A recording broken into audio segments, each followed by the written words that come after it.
Testing, 1, 2, 3. What's up, everybody? God bless you.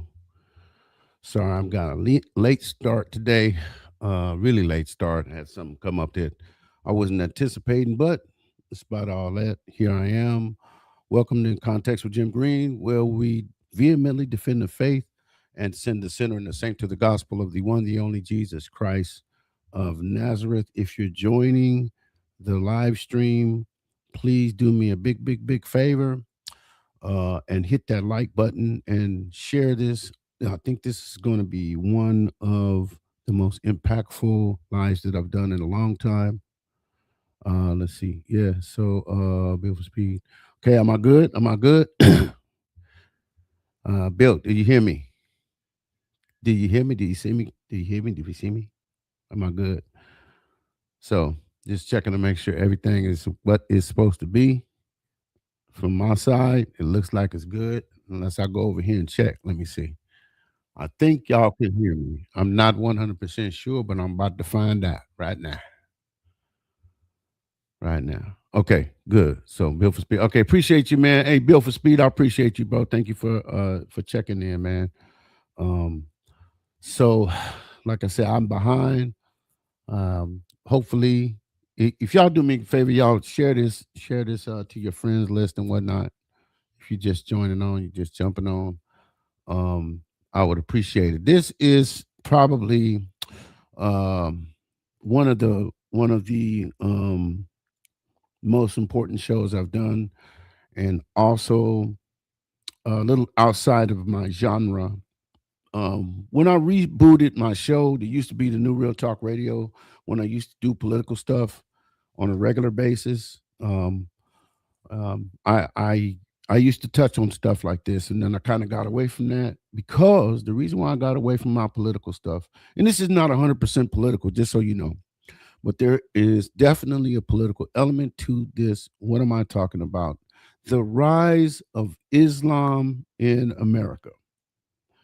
The rise of Islam in America, and the reason why is because I heard the Holy Spirit telling me I want you to stay in the word when this in this iteration that I'm about to give you, which is the New Real Talk Radio. I mean, which is a switch from the New Real Talk Radio to In Context with Jim Green. So today we're going to have a conversation that a lot of people are either afraid to have, unwilling to have, or simply incapable of having without immediately running to one extreme or another.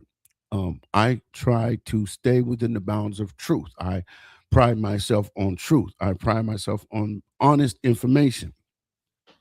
And it takes a little bit of digging today to do that because we have all kinds of firewalls and protections against the truth going out and all that type of thing. So just to be able to gather the information, it takes some time. If I'm going to give you correct uh, um, timely information that's going to help you, it takes time to build that. And I don't know if you know or not, but I take time and I build every show from the ground up. Just so you know, and that's why, and I pride myself in that. So, for instance, this took a few weeks of building and editing and shifting around to get this information because I wanted this information to be right. So I'm just letting you guys know that. But a lot of people don't want to deal with this because we're talking about the rise of Islam in America. Okay, and for somebody clips 30 seconds of this video and tries to tell you what it said, let me tell you exactly what the program is and what it's not. Okay. So, first of all, this is not a call to hate Muslims. Okay. This is not an argument that every Muslim is dangerous. Okay. That's not what this is. Okay. And this is not an argument that Muslims should lose their constitutional rights. I'm just going to say that up front. And this is not some conspiracy show where I'm going to tell you that every mosque is secretly planning to overthrow the United States. That's not what I'm doing here. Okay. That's not what's happening here. So, okay, I just want that to be clear. Also, what we are not doing, I'm sorry, what we're not going to play this game. Okay, we're not going to play that game. And we're not going to pretend that nothing is happening as well. On the other end of this, we're not going to pretend like Islam and Christianity are basically the same thing, because that's not a fact. And we're not going to pretend that Islamic political activity is not increasing, because that's a lie, as you'll see. And we're not going to pretend that mosques have not multiplied across this country. Okay. We're not going to pretend that Muslim representation in American politics hasn't reached levels that have been almost unimaginable a generation ago. Okay. We're certainly not going to pretend that the Quran agrees with Christianity about Jesus Christ. Okay. So tonight, this evening, what we want to do is something very simple. I just want to put facts on the table. And then I want Christians to decide what we're going to do with them. Because here's what the numbers tell us. Okay. And you're going to see the actual numbers. Okay. We're going to talk about the numbers. It's tell me to give you the numbers. We're going to go over those numbers. I want you to understand what these numbers mean. Okay. These numbers mean permanence. These numbers mean infrastructure, and these numbers mean community. Saying we're here, we're building, we're raising families, we're training leaders, and we intend to be a part of the American landscape for generations. Now, is that illegal? Absolutely not. Is building a mosque unconstitutional? Absolutely not. Right? Okay. But is religious liberty, because our religious liberties, they protect Muslims too, right? But Christians ought to pay attention. Okay. Why? Because while Muslims are building institutions, registering voters, training leaders, training their children, financing religious centers, and increasingly participating in American politics, I have one question for the church. What are we doing? What are we doing? I'm not going to say we're not doing anything, because I'm a part of a local movement here where churches get together and actually go into the community to make it better.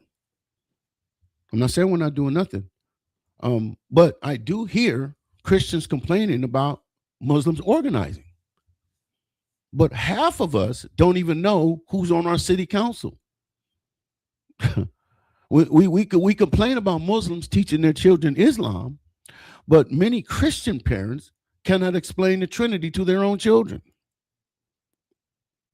We complain that Muslim communities are politically engaged, but some Christians don't even vote, don't attend school board meetings, don't know their state legislators, don't read legislation, don't train their children, men and women, for leadership. So before we start screaming about what they're doing, okay, maybe the American church needs to look at themselves in the mirror. Okay. But listen, make no mistake, the political growth is real, people. It's real. Okay. For most American history, listen to this, there were no Muslims serving in Congress. Then came Keith Ellison, then Andre Carson, then Ilhan Omar, then Rashida Tlaib. Now we have 4 Muslim members of the House of Representatives. Okay, that's just the start. There are many more in the state legislatures, the city councils, the school boards, the judgeships, the mayors, the locals, all these. Okay. So this is why we need to be looking at this. Okay. So here's the real question. When we're talking about people who are in the government, do you support the Constitution? Do you support free speech? Do you believe a Muslim should have the legal right to leave Islam and become Christian? Do you believe a Christian should be allowed to preach the gospel to Muslims? I know a brother personally who goes out and he has a ministry to Muslims. And guess what? He gets attacked. I know brothers that have gotten attacked. I know there's one brother that got stoned because he was preaching to Muslims. I've never known a Christian brother to stone a Muslim or to attack a Muslim or to hit a Muslim. If you guys have those, then let me know. They may be out there. I don't know. But do you believe someone should be able to publicly criticize Muhammad without being punished by the government?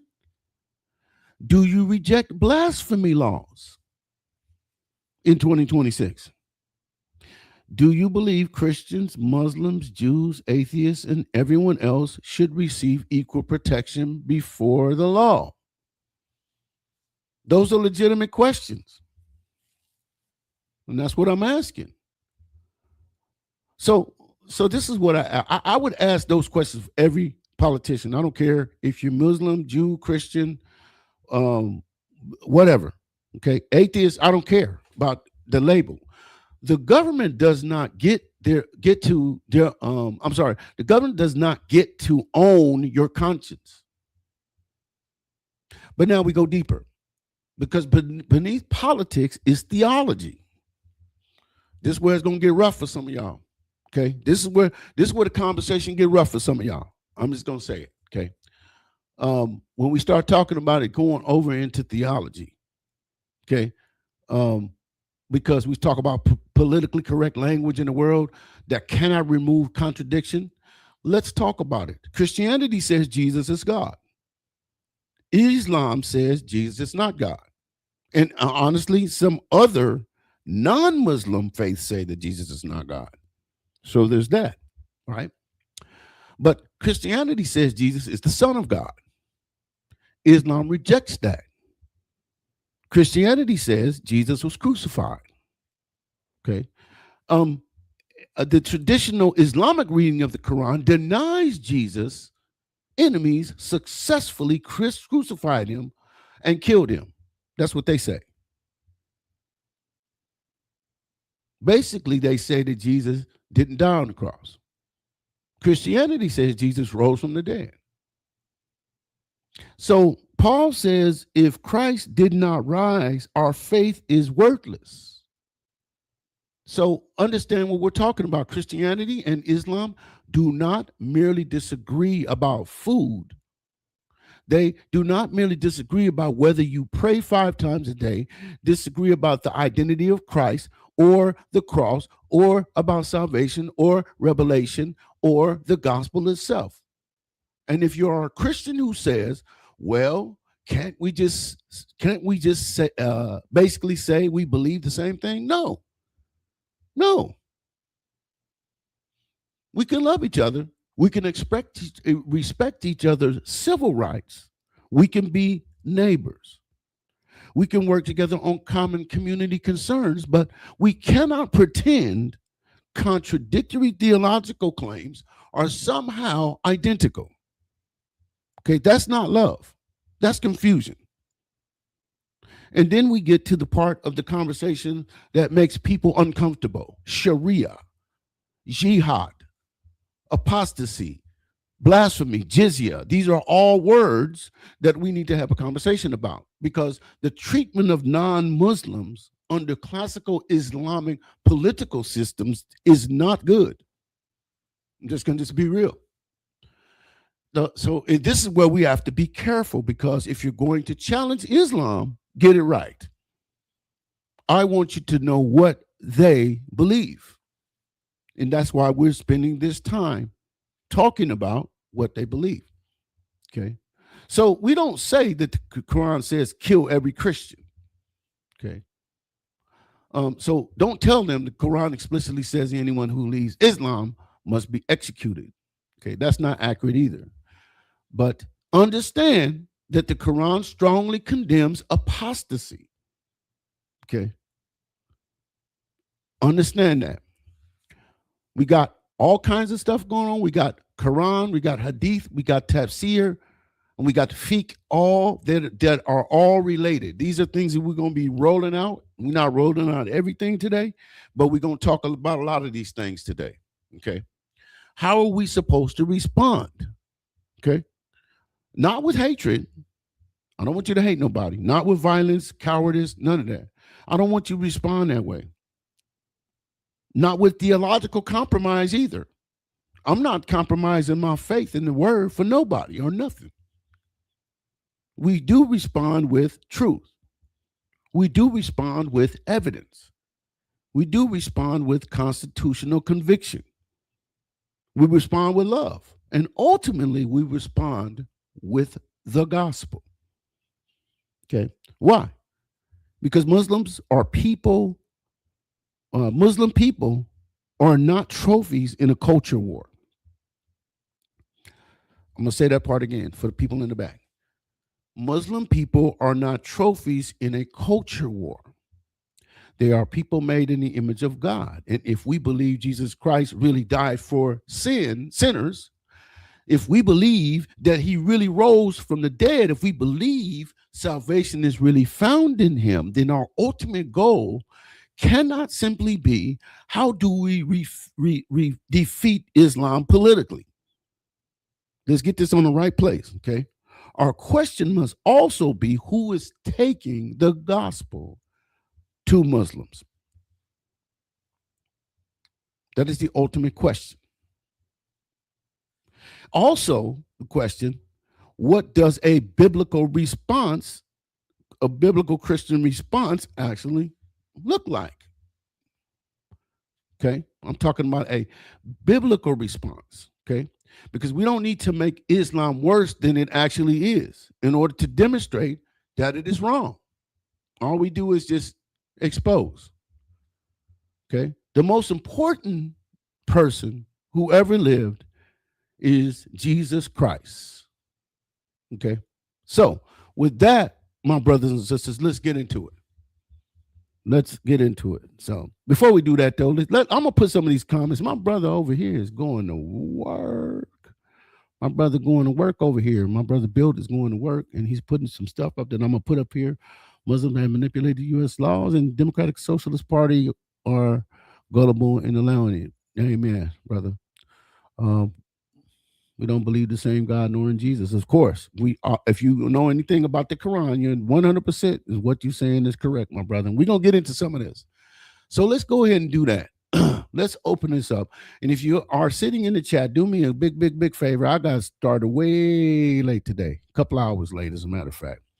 Wasn't planning on that. So if you would hit the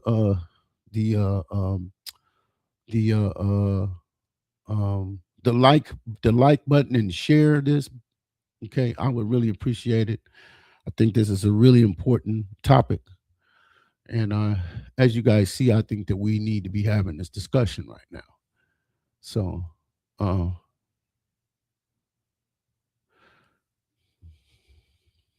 okay, let me get this started over here and bring this up. So y'all know me. I got receipts. I got receipts for everything I'll say. I got receipts. So let's take a look at this Islam in America. Okay, something with a reality that we have to deal with. Okay, we can't turn our back on that reality that there is a rise of Islam in America. So here's why.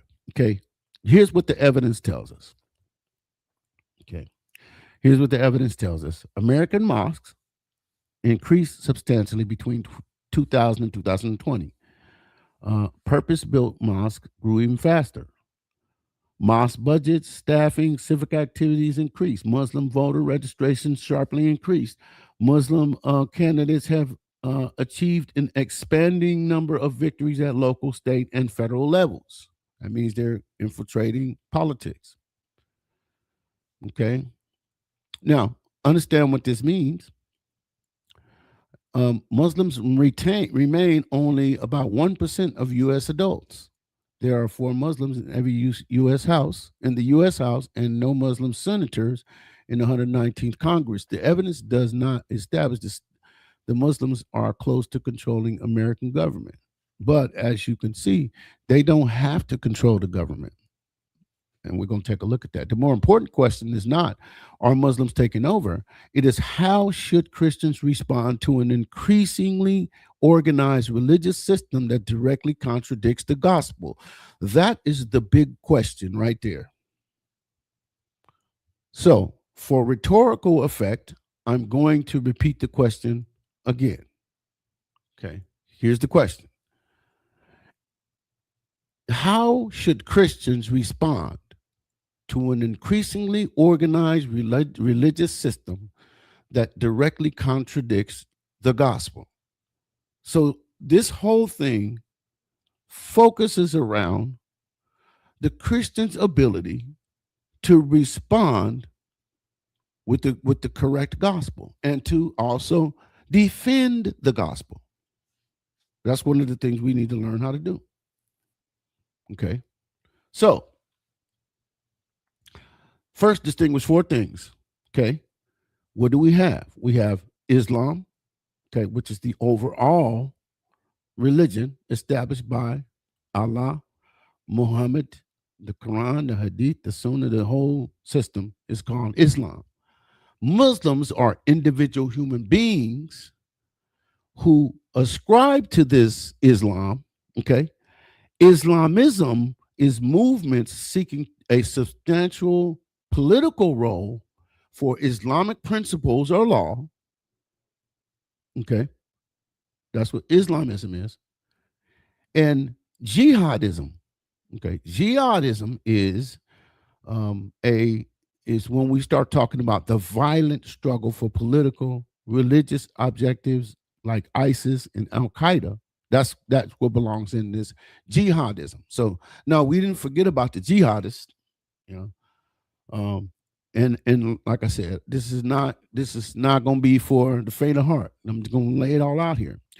Okay, these are humans. This is the first thing to understand. We need to understand that these Muslims are humans that have been affected by a religious system and or religious documents or religious teachings. Okay, this is what we need to understand, because we can have the wrong idea to say that we're attacking, like every Muslim is a violent jihadist. That's not what we're putting forth here. We're going to look at some clips and show you, what some of this looks like. But I want you to be able to differentiate between those who are moving more moderately in Islam and those that aren't. Okay, and see those as people you can reach. That's what I'm hoping to achieve here. Islamism, the political category. Okay, those are the people that want to get into politics, and we got it going on right now. I'm going to show you some numbers in this regard. Okay, right. So jihadism, we already went over this. These are the extremists, okay, that live in our world, and they want to take over the world. They want Islam to be spread to every bit of every corner of the earth by any means necessary. You understand what I'm saying? So that's what a jihadist is. Okay. So let's look at the American Muslim population at large. Okay. This is based off of a Pew poll of 2023 that Muslims are 1% of American adults. Let's look at that graphic now. They are foreign born, 59%, under 30, 35%, parents, 42%, college degree, 44% of them have that, and 60% are religiously active. In other words, they're really actively Muslims trying to follow the faith. Okay, that's what the Muslim at large looks like. Let's look at the political trajectory is what we're talking about here. Okay, so there's no members of Congress. Okay, no Muslim members of Congress, and I will say that knowing what I'm about to show you is going to show you that they're getting ready to break the glass ceiling here quickly.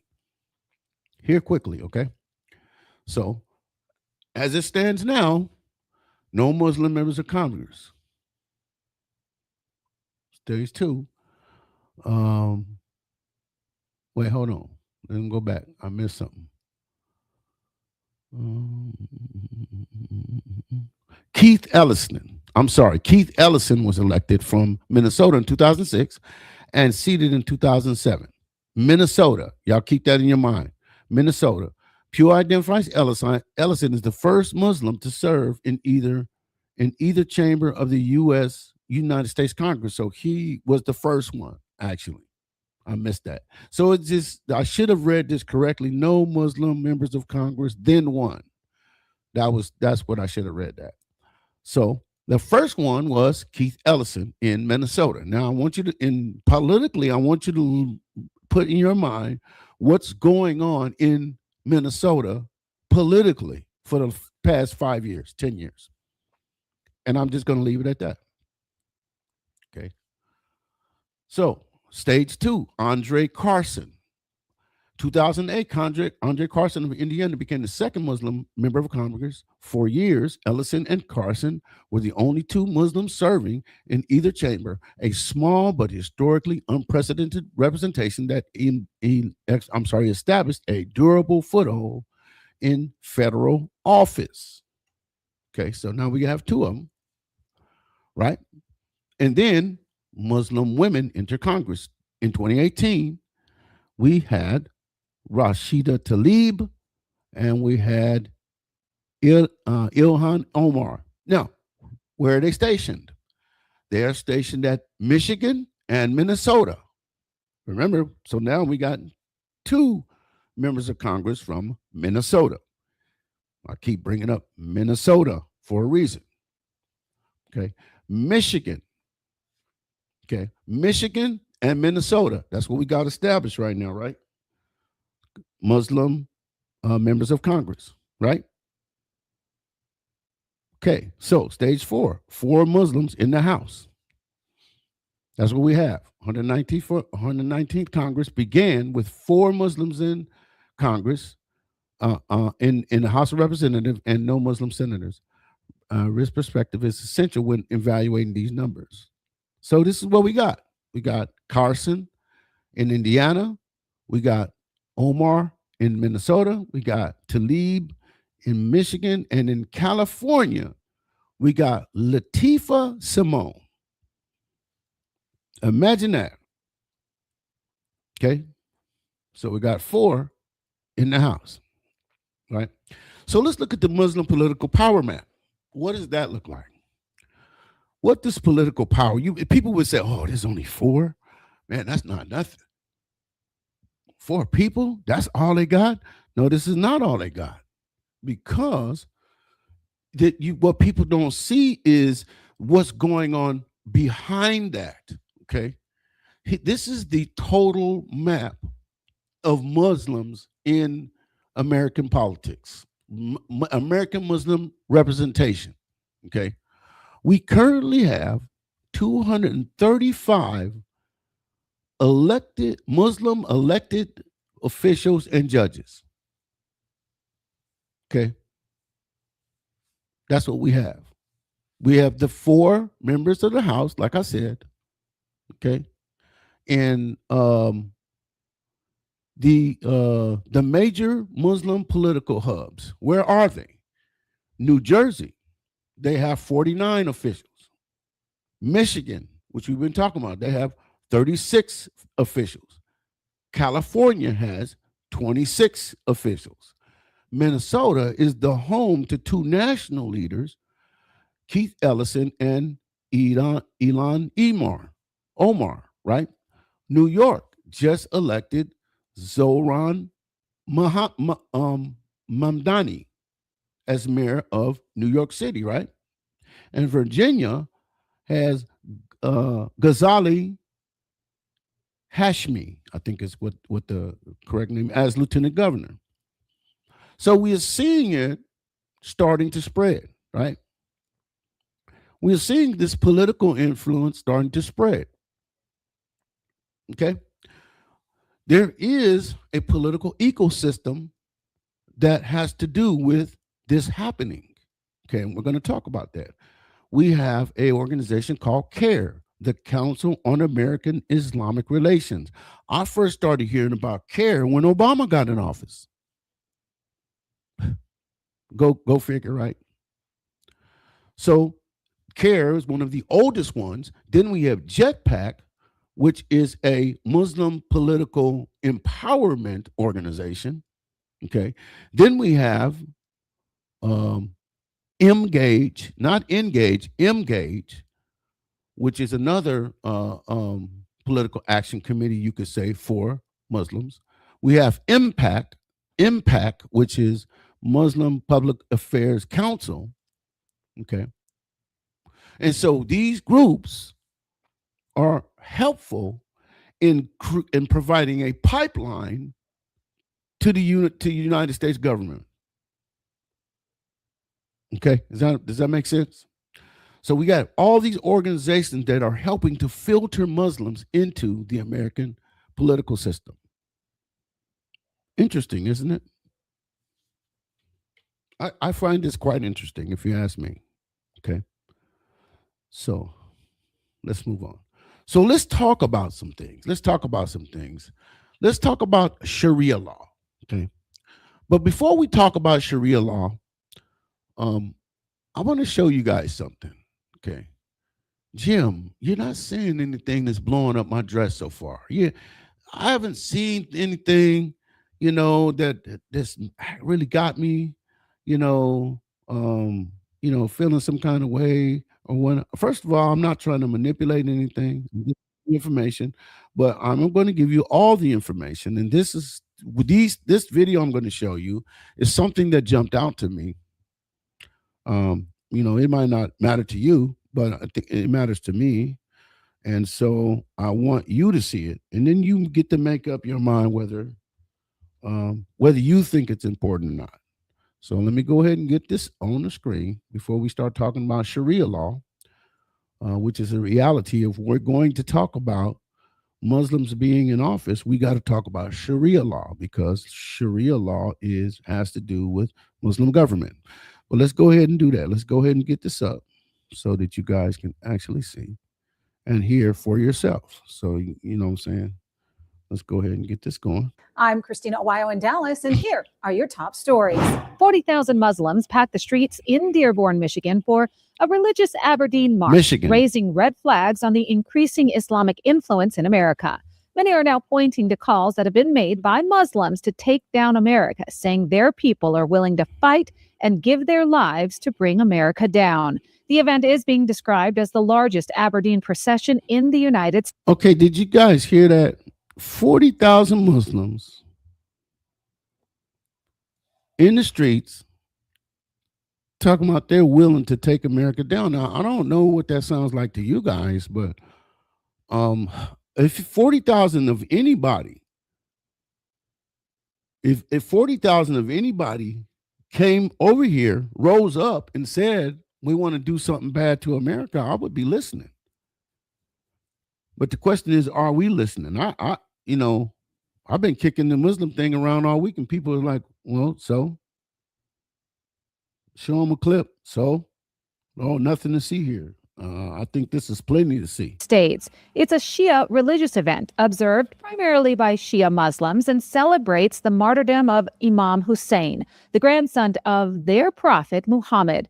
This annual pilgrimage draws millions worldwide to Karbala in Iraq, but it's now starting to build on American soil. The event transformed a typical suburban roadway into a sea of black-clad marchers chanting religious slogans, waving flags, and carrying banners, a scene more reminiscent of the Middle East than the Midwest. The procession has sparked concerns about the preservation of the country's Judeo-Christian foundation, with concerns over Islamic takeovers in the U.S. The current Muslim population in Dearborn is about 60,000 people, representing about 55 to 60% of the total residents. In addition, the mayor of Dearborn, Abdullah Hamad, is Muslim, as well as the city council president and 5 of the 7 city council members. That's what you need to know in Dallas. So, you guys seen it and you heard it for yourself. 40,000 Muslims rise up. Some of them saying we're willing to take over America, basically. Now, I'm gonna do this. I'm gonna do this for the naysayers. I'm gonna put this clip up. Okay. So today is going to be a today is going to be a today is going to be a this video is interesting because I put this video up and people were like not impressed. Like, what is this? Like, there's nothing going on here. I don't know. But I'm gonna let y'all be the judge. Okay, I'm just gonna play the video. Okay, you make up your own. I have my opinion. You make up your opinion. And that's how we're gonna do this. You know what I'm saying? I'm not trying to, you know, I'm just here. I'm just the messenger. I'm just the messenger. Okay, I'm just showing you the information. That's all I'm doing. Okay. Guys, I am standing in the exact place where we are doing a Jesus march in 1 hour, and look who's here. A massive march, a massive Muslim march, where right now they're singing over Chicago. Muhammad is the only one. May Allah be lifted up. They're declaring that all Jews and all Christians would be removed from this city. I mean, this is, you know, I've been talking about this over the last week, and yet here we are right in the middle of it. Our cities in our nation are being fought for in the spirit. I don't know if you need any more example than this right here. We didn't make this happen. We literally just walked up to the exact place where we're doing a Jesus march today in Chicago. And there's a massive Muslim march where they have been declaring over the city. And you know what? The church in America is asleep. I've been saying it over the last week. This is a perfect example. Can't make this up. Wow. So again, a Muslim march rising up where they're making statements that we're willing to attack, take over, fill in the blank. Okay. Now, I had one brother call this dude a white nationalist. Now, I don't know the dude personally. I don't know if he's a white nationalist. And if he is, he needs to repent. But simply because he's ringing the bell on what he sees as a problem and he's white, we can't just call him a white nationalist because he's saying, hey, look at what they're saying here. We can't do that, man. We can't do that. And frankly, I think that we need to be more intelligent than that. I think that we need to, if we hear, and we're gonna look at some more clips later, but when you hear the obvious anti-American slogan or prayer or whatever you want to call it happening, we can't just bend a deaf ear and say, "Well, I didn't hear that." Come on, just stop. Why are you being ignorant on purpose? This is what we got some people doing. We got people in America that are being ignorant on purpose about this issue. And we can't afford to do that because that would spell disaster for our country. But let me get this back up. So when we start talking about Sharia, what actually is Sharia? Because I know there's some people that maybe you don't know what Sharia is, because that's one of the features of an Islamic government. So here it is. Sharia is the Islamic system of religious, moral, and legal principles derived primarily from the Quran and Sunnah. That's very important. Quran and Sunnah, and interpreted through Islamic jurisprudence. And that just means basically just however their imams and whatnot interpret it. That's what that means. Okay. So what does that mean? What does that mean as far as its execution? If we talk about the execution of Sharia, what does that mean? Hold on a second. Okay. So what does it mean? What if we now we see all of these politicians, right, getting in a position in these points in these political positions. I showed you over 235 of them. These are lawmakers. These guys are getting into lawmaking positions. Okay. So what happens if they do enact Sharia law? What if they do exercise their Islamic, they exercise their right to religion, which is to exercise the Sharia in conjunction with their political position in America? What would happen? What does that look like? I'll tell you what it looks like. It looks like a direct conflict of constitutional rights. What are some of those things that will come into conflict with those constitutional rights? What the Sharia law says, we're going to go down this list. Number one, the punishment for leaving Islam or apostasy. Okay. Number one, what is that? What is the punishment for leaving Islam or apostasy? Okay. I don't want to say it on here, but some of y'all already know what it is. But anyway, that's a violation of, if they were to punish people for leaving Islam, that is a violation of the First Amendment, which is the freedom of religion. Okay. That goes against the Constitution. A criminal punishment for blasphemy or insulting Muhammad, or you said something bad against Muhammad.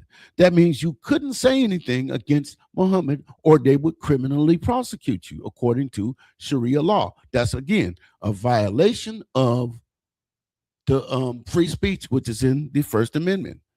Now, you see a lot of people going after you don't see a lot of people going after Muslims who talk bad about Christianity, but let it flip on the other side and we're going to have problems. That's what we got going on right here in America. You can talk about Christianity all you want, but don't say nothing about Muhammad. It's going down. You understand? It's a double standard going on here. Anyway, so the punishment for theft is amputation, according to Sharia law. Okay, that is a violation of the Eighth Amendment. Okay, cruel and unusual punishment. Okay, flogging for certain offenses, according to Sharia law, again, against the Eighth Amendment. Stoning for sexual offenses, such as adultery or fornication, those types of things. Okay, that's again a violation of the Eighth Amendment. Okay, this is what we're doing. We're lining up the Sharia law against the Constitution and showing you the conflict. Okay.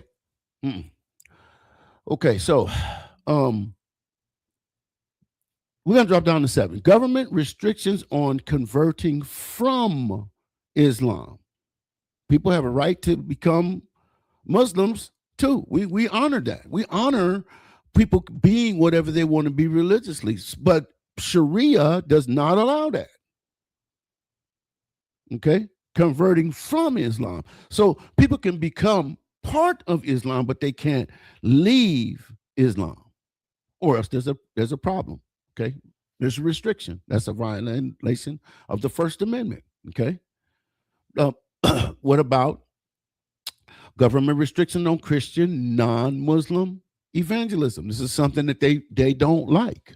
Okay, First Amendment violation. Okay, again. And I can just go on and on and on down the list. You guys see it right here. All of these Sharia laws are violations of some part of our constitutional rights. So then the question becomes, how would we operate two governing systems at the same time? Particularly if we're talking about the Constitution, on which the entire ecosystem of the United States government rests on. What does that look like? That's my question. What does that even look like? Right? Okay. So look at last year, 2025, CARE and CARE Action. Reportedly 76 Muslim candidates appeared on ballots in 2025 with 38 confirmed victories. That's big. That's huge. for them politically, right? This contributes to their rise. We already talked about this guy. Ghazala Hashmi is important because she's a woman and she's the first major Southern swing state winner that was a Muslim. Okay, that was huge. Okay, we talked a little bit about Zohran Mamdani. Okay, the New York City mayor who was sworn in earlier this year. Now, let me just show you something really quick while we're talking about Mamdani. Let's talk about what's going on as far as these candidates are concerned. Let's just get something up so you can take a look and see. Take a little, instead of just hearing Jim Green rambling on. Let's see what is actually happening in real time. Let's see that. Okay, hold on a second here.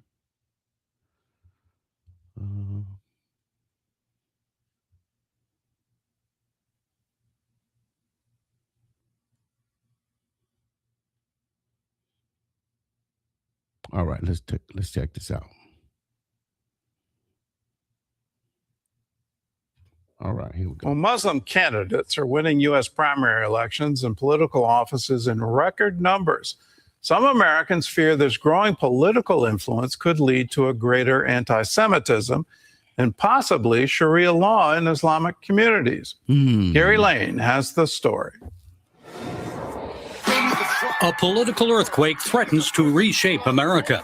Last November, a record 42 Muslim Americans swept into public office, an unprecedented shift. Leading the pack, Zohran Mamdani, becoming New York City's mayor. His win sent shockwaves through the political establishment. With midterm elections just months away, analysts foresee a Mamdani effect, and its influence is only growing. Sam Westrup, Middle East Forum Islamist Watch director, says these Muslim electoral gains are no accident, calling them the result of a decades-long strategy of lobbying and candidate training first implemented in late 2000. What's happening now in New York, in New Jersey, indeed in Michigan and across the country, is we're seeing the fruits of those efforts. Decades of development by Islamist radicals into building the infrastructure that is now allowing dangerous radicals to run for office. So now did you guys hear it out? This is a guy who does all day, every day is watch this stuff. And he's telling you what this is, what all these political gains, where they come from. This is an effort that's been going on for 10 years. See, it didn't just happen all of a sudden. It's been a lot of hard work, energy, time, and effort that's gone into growing this, guys. This isn't by mistake. Oh, all of a sudden we got 76 dudes that won. All of a sudden, 42 that won these elections. That's not by mistake. 8 years ago, Muslim American voters made history by propelling Rashida Tlaib of Michigan and Ilhan Omar of Minnesota into Congress as the first Muslim women to serve on Capitol Hill. Today, a new wave is poised for even bigger. And by the way, I just want to say that these women have made some of the most scathing anti-American comments that I've ever heard in my entire life, but yet they're leading American cities. Go figure. Bigger breakthroughs, especially in deep blue states, where energized Muslim communities can carry outsized influence in low turnout primaries. Behind the headlines, however, a more complicated story is unfolding. While some candidates, like New Jersey's Adam Hamawi, have impressive public service records, critics say there's more beneath the surface. Hamawi has a history of involvement with Islamist causes. Recent allegations have surfaced regarding his role as a witness in a terrorism trial many years ago. In 1995, Hamawi testified in defense of Omar Abdel Rahman, known as the Blind Sheikh, accused of masterminding the 1993 World Trade Center bombing. So look at this, guys. Did y'all hear that? Man, I hope they don't shut down my live because of this. Mm-mm-mm. This dude got some shady ties, man. This dude is involved with this today's politics. Hamawi has since distanced himself. Critics argue his testimony minimized the sheikh's extremism, raising new questions about his judgment. In 2024 and again in 2025, Hamawi volunteered as a doctor in Gaza. His work at a hospital in Khan Yunis, praised by some and questioned by others.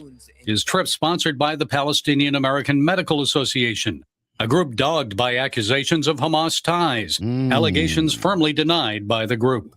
So there are concerns about Hamawi, and the best thing that he could do is to explain his relationship with some of these radical organizations in the United States. The silence on his part is concerning to me, and he's not the only candidate that happily looks the other way. Publicly, Hamawi condemns anti-Semitism and the October 7th Hamas attacks on Israeli civilians. At the same time, he criticizes Israel, calling it an apartheid state, labeling its Gaza campaign as genocide, and demanding Washington cut military aid. Other prominent Muslim candidates sharing those views include New York primary winners Dominican Daria-Liza Avila Chevalier and Palestinian Abra Kawas, as well as Egyptian-born Michigan senatorial candidate Abdul El Sayed. There's no doubt about his Islamist affiliations. He is heavily and openly backed by some pretty dangerous groups. He has a long-standing history of involvement with Islamist organizations in. So my question is this, like, is any of this, I mean, like, you got all these dudes all these people that are connected to known terrorist organizations, but these people are now becoming legitimate and getting into public office in America. Should we be concerned about that? I'm curious because I know there's some people that are maybe gonna watch this and say, "Hey, what's the big deal?" And come on, man, you can't honestly think that you can hear that and see that and not say in something. Michigan. So we should be concerned, deeply concerned about him. Westrup and others believe all Americans should be concerned. Because if Islamists gain enough seats in state legislatures and Congress, radical agendas could become law. Primary winners Chevalier and Kawas are closely affiliated with the Democratic Socialists of America, the DSA. Now listen to that. Democratic Socialists of America. That's another group that you should have your eyes on. Maybe in the future, I'll do something on them. Some of their critics fear the strengthening of a red-green alliance. Muslims working with leftists to impose a radical agenda of expansive government control. Jewish Americans say anti-Israel rhetoric from the left and Islamist office holders could also fuel a surge in anti-Semitic hate crimes. Others warn that Sharia law could spread in segregated Muslim enclaves. I just got through talking about Sharia law, right? We just talked about that. Okay. Like, how important is that? Are we going to allow certain communities to operate under Sharia law and not constitutional law? What are we doing? Such as East Plano, Texas. That concern has led to the Sharia Free America Caucus. And I'm gonna stop right there. Okay, I'm gonna stop that right there, and I'm gonna go to some statements about, since we're here and we're talking about Sharia law. We just heard that in the video. We talk about this because this is a very important point, because Sharia law is the law that governs Muslims, and if Muslims are in government, it would be foolish to say that they would not enact, and this is my personal view. This is my personal view. It would be foolish to say, "Oh no, they're American. They're not going to enact any foreign law." Are you serious right now? What do you think they're in office to do? To abide by the Constitution? Let's just be honest, man. Let's just be honest. Let's have an honest conversation about this. Okay. So here's a story I ran across. Okay. It's an older story, but it still has its merit. So it says, Congressman Keith Self sounds alarm on existential threat of Sharia in America during Friday House floor speech. So they've already been having this conversation about what Sharia law is about and what it would do. Okay, so I'm not going to read the whole thing. I'm going to read some of it though. It says Islam is a culture with a patina of religion. Sharia is the law of Islam. Listen to that. Sharia is the law of Islam. Okay, Sharia is dangerous. Western values form the basis for the founding of America. Namely, the rights come from our Creator. Ours is a Christian-based culture. I don't care what they tell you. There is people say, well, America is not a Christian nation. You would be foolish to say that there is no stream of Christianity running through the founding of our country. You're just being dishonest and disingenuous. America is not a Christian country. You can say that all you want to, but you have to say that at the expense of denying what we actually have on written documents. Now, how they executed that is a whole nother ballgame, but that's not what we're talking about right now. Okay? So, Sharia, on the other hand, is a culture of violence and domination. Totally anathema to the concept of individual freedom. Okay? The U.S. Constitution and Sharia are fundamentally at odds with one another. The Constitution begins with "we the people." Sharia states Allah has said. Big difference, right? Followers of Sharia believe Muhammad received a divine legal code that stands supreme over all man-made laws. So when you're dealing with a Muslim that has bought into Sharia, that code is going to override everything else in their lives. Okay, let's just be clear. It says, while Western civilization has evolved, Islam has not. Okay, I'm just going to leave that right there. Islam is stuck in the 8th century.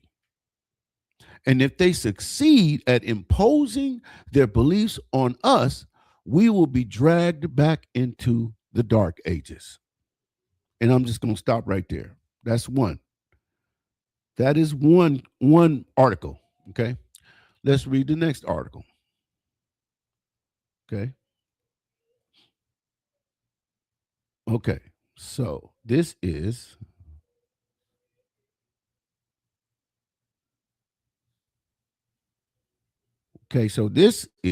about Sharia courts in America. Okay. Okay, this is what it says. It says they're not coming, they're already here. As we've already clarified, right? You guys agree that the Muslims are here? They're already here, they're not coming. They're here in our face. Okay. So here's what it says. Across the United States, Islamic arbitration bodies quickly handle hundreds of family law cases each year. Marriage, divorce, custody, inheritance, behind closed doors with no transcripts, no appeals, and no public oversight. All male panels apply traditional Sharia rules to 21st century American women and children. That's right. The Islamic Tribunal of Dallas was founded in 2014 as a volunteer mediation service. By 2024, it was deciding roughly 300 cases annually in mosque back rooms and law offices. Listen to this.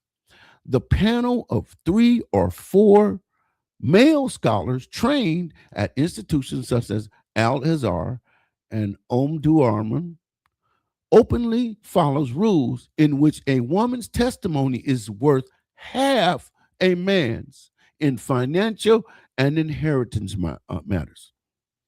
Did y'all hear that?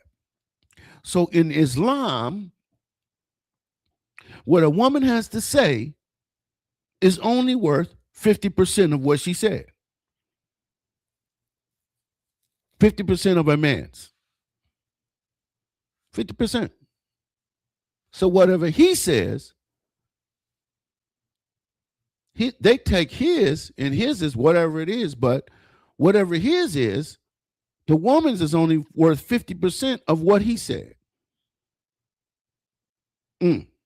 It says women report being pressured to accept religious divorces that strip them of their dowry, which is money, and leave them financially devastated. Now, think about that in the courts. Last month, Texas Governor Greg Abbott launched a full investigation, calling it a rival court system that has no place in America.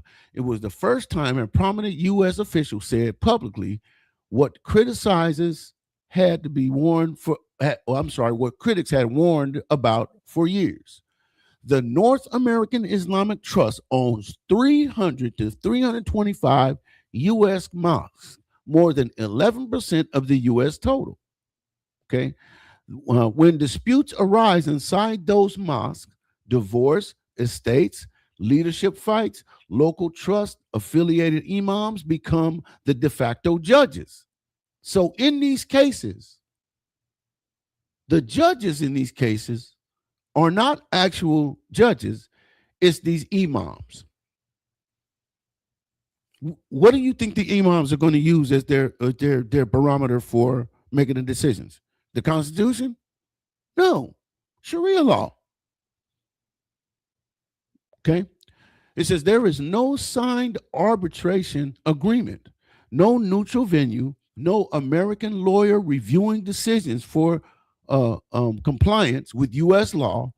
Daughters routinely receive half the inheritance of their brothers as prescribed in Surah An-Nisi.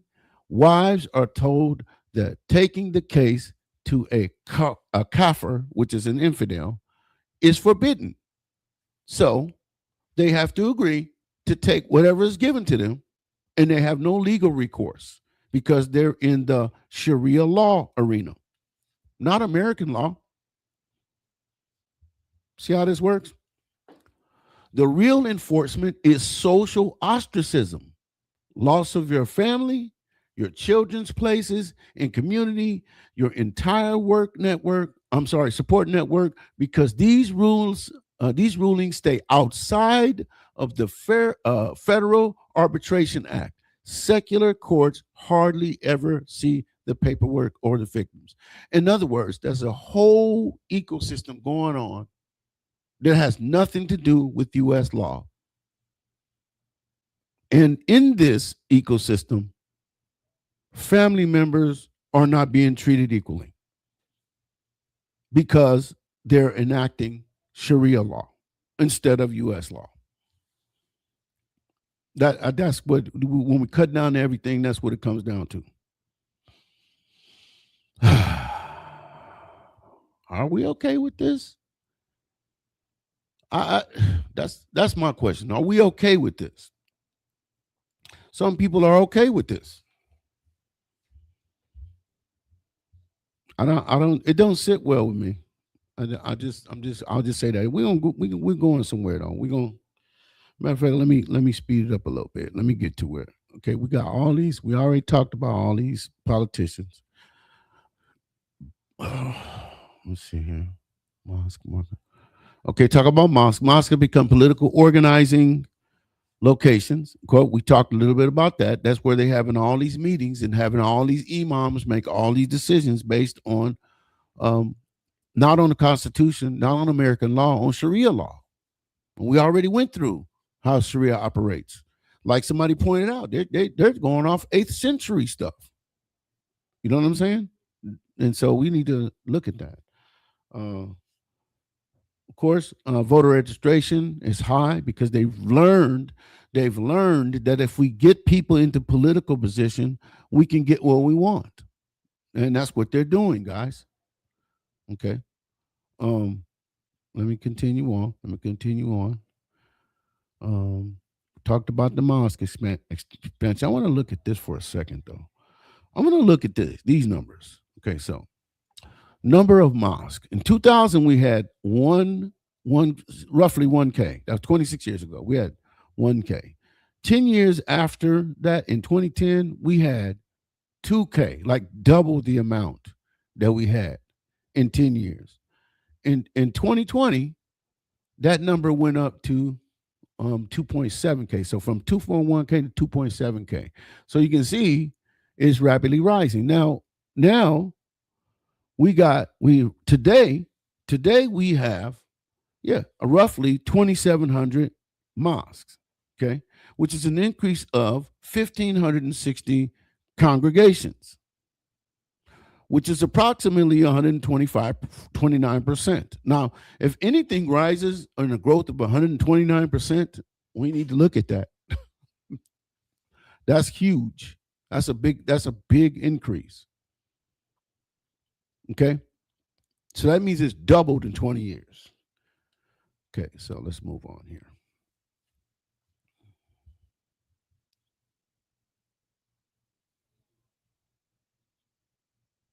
Okay, so let's look at.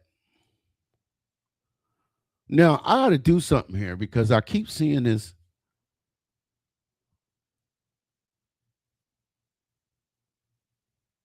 Okay, I'm going to look something up here live with you guys. A purpose-driven mosque. Hold on a second. Purpose-built mosque. I'm going to look that up because let me see, just to make sure.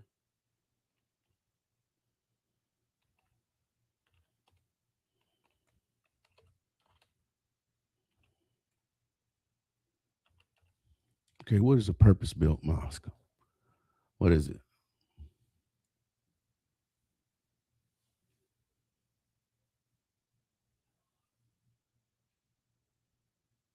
Oh, it just basically means, you see, I'm reading it back here. It says it's a structurally specifically designed, engineered, and constructed from the ground up to serve as a Muslim place of worship and community hub. So that's it. I just thought that I didn't know there was a difference, but that's what the purpose-built mosque is. Okay, so there's a 62% rise in those. Okay. So it says renting a storefront says we have a congregation. Constructing a multi-million-dollar mosque, school, and community center says we intend to maintain here for generations. So this rise in these types of mosques coming out of the storefronts into an actual building that becomes the center of their whole community is saying we're going to be around for a while. That's why that's significant. Okay. So, so as we can see here, average budget, 167K in 2010 versus 2020, 277K. Who cares about all that? Let's get out of here. Professional, okay, we don't care about none of that stuff. Let's move through here. I'm gonna do this stuff. Some of this stuff is kind of good information, but we don't necessarily care. We don't necessarily care. Let's talk about the Quran. Okay, let's talk about the Quran. This is what some of y'all came for. The deeper question is, what does the Quran say about non-Muslims? Okay, so it's important that we look at this. How do they view us? How do they view us who are not Muslims? Okay, but before we do that, let's go ahead and look at another video while we're sitting here waiting. How about we do that? How about we look at another video? Because I think y'all need to see this that I'm about to show y'all. Okay.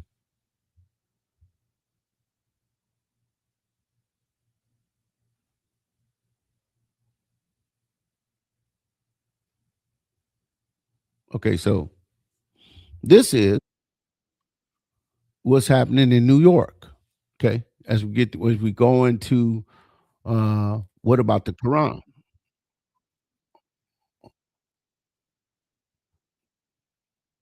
Okay, hold on. Let's go back over here. Let's come over here. Okay, so all right. So here we go, guys. Again, fair use.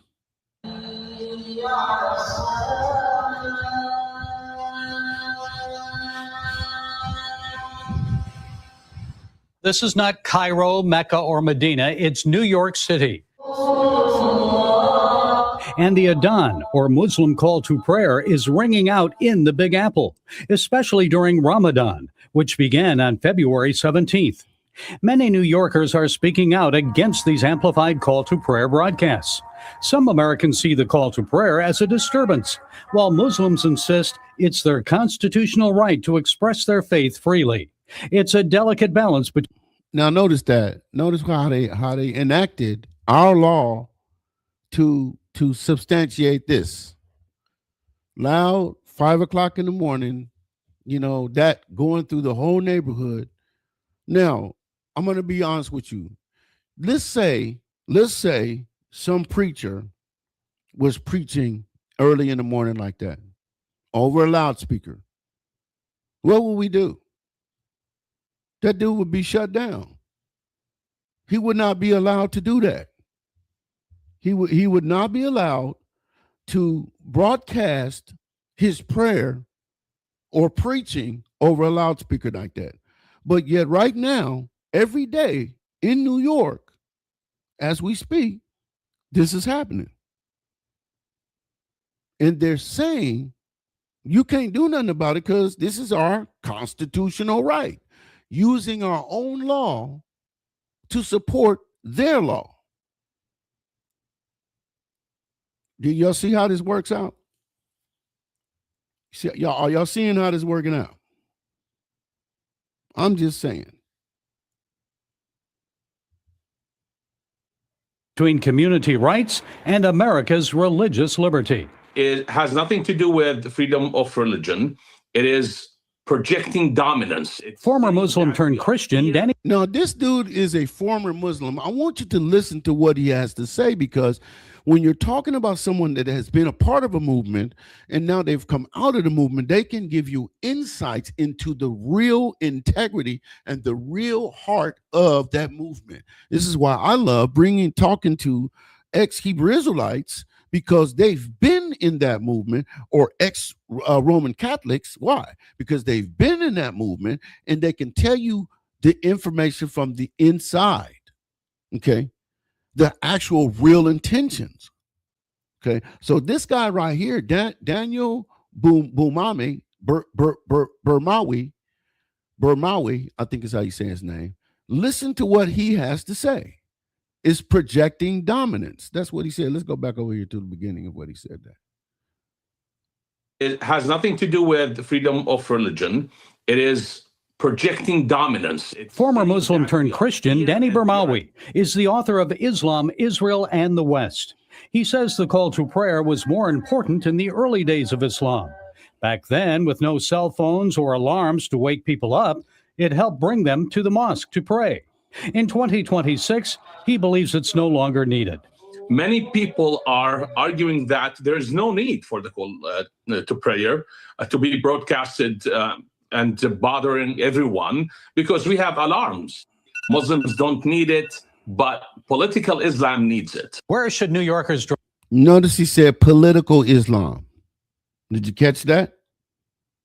This is the Muslim guy, guys. This is the Muslim guy telling you political Islam needs this. Draw the line then. How do we balance the religious rights of minorities with the need for peace and quiet in our communities? So as long as Islam is categorized as a religion, exclusively a religion, then there's nothing you can do. Burmawi says the first move would be for New Yorkers to try to redefine Islam. He believes these broadcasts from mosques should be compared to if communists broadcast political messages through loudspeakers, which are not allowed in New York City neighborhoods. Burmawi also argues Islam is not really a religion, but a political ideology with a religious side. Ooh, did y'all hear that? Now, this one man's opinion. This is just one man's opinion, okay? And I'm taking that into account, but listen. Not allowed in New York City neighborhoods. Burmawi also argues Islam is not really a religion, but a political ideology with a religious side. When you go into your room, you close your door and you pray to Allah, that is a religion. That is spiritual practice that belongs to the religion. But when you broadcast the call to prayer so that Muslims and non-Muslims will be disturbed by it, that has nothing to do with religion. That is a political signal. That is a declaration that we exist politically and we are taking over the public space. Did y'all hear what he said? Now, again, like I said, one man's opinion, but this is the opinion of someone who used to be a part of Islam. Making it clear. When y'all hear that stuff ringing out, that's the political dominance message. That this is, we're here. This is our place. We own this. And this is what we're starting to see in America. You understand?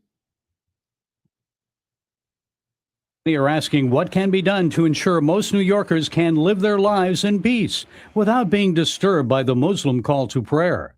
Brahmawi says the answer will not come from their new mayor, who is both a Muslim and a declared democratic socialist. His allegiance to Islam comes first. It's at the top of the list of what gives you identity. So talking about he's talking about the mayor of New York.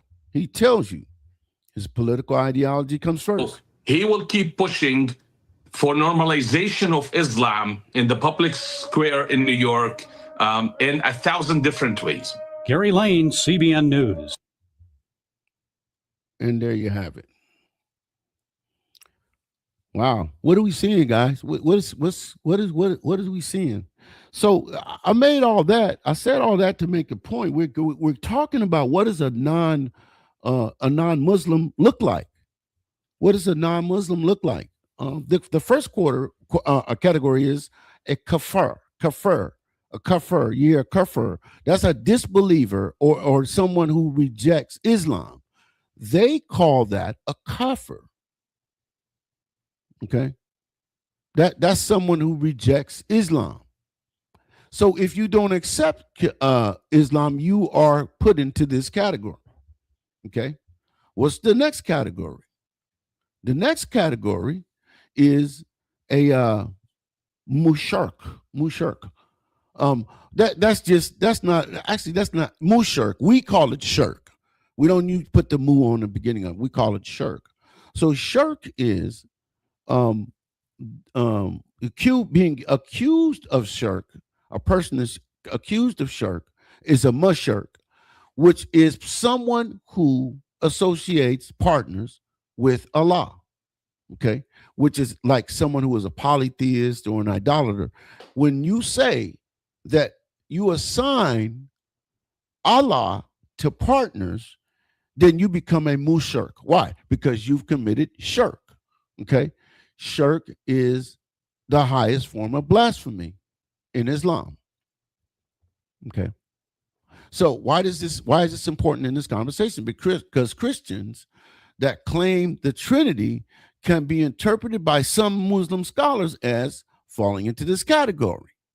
Okay, in fact, that's what they call us. They say you guys are, that's shirk. You associating the Allah has a partner. That's shirk. That's what they tell us all the time. So the third category is al-kitab. Al-kitab. Okay, al-kitab means people of the book. When you hear the term people of the book, they're talking about Jews and Christians. This is a term that's in the Quran. Okay, people of the book. And 4, munafiqan. I'm not hoping I'm saying it right. If some Muslim wants to correct me, go right ahead. I'm just doing the best I can. Munafiqan, that's a hypocrite. Okay, a hypocrite. Okay, all these words are all associated with non-Muslims. Okay, non-Muslims. All these terms have to do with non-Muslims. Okay, so are Christians considered kafir? That's the question. Okay, so if we look in the book, in the actual book, the actual Quran, If we see in Surah 572 and 73, it says, being called the people of the book. Now, right there, if the people of the book, if you are a Christian, you will be considered a people of the book. Okay. It does not automatically mean Christians are treated as believers in the full Quranic sense. Explicitly calls certain Christian theology confessions kafir. In other words, this tells you that they see people of the book as kafirs. Kafirs. They say it different ways. Okay. In 98:6, Surah 98:6.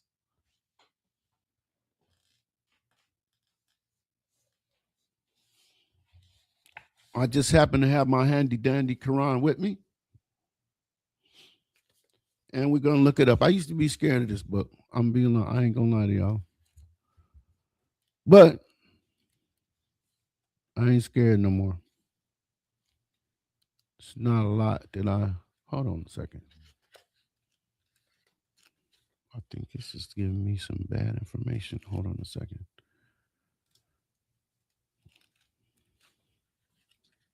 Let's see if it's 698.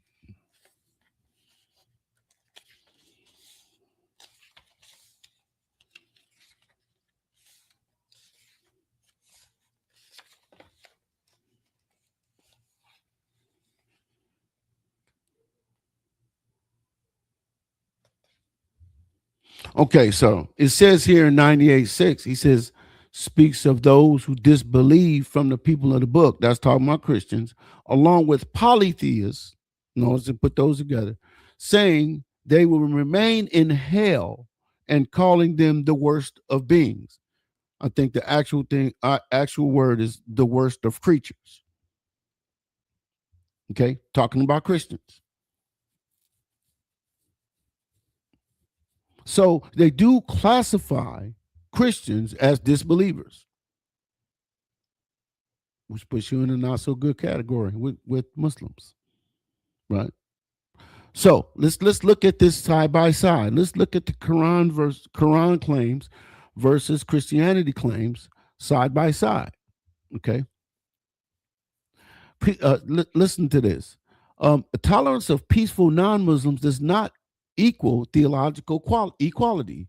Islam says Islam is true, and so says so directly and explicitly. Says that in Surah 385. I don't know why I put Quran right there.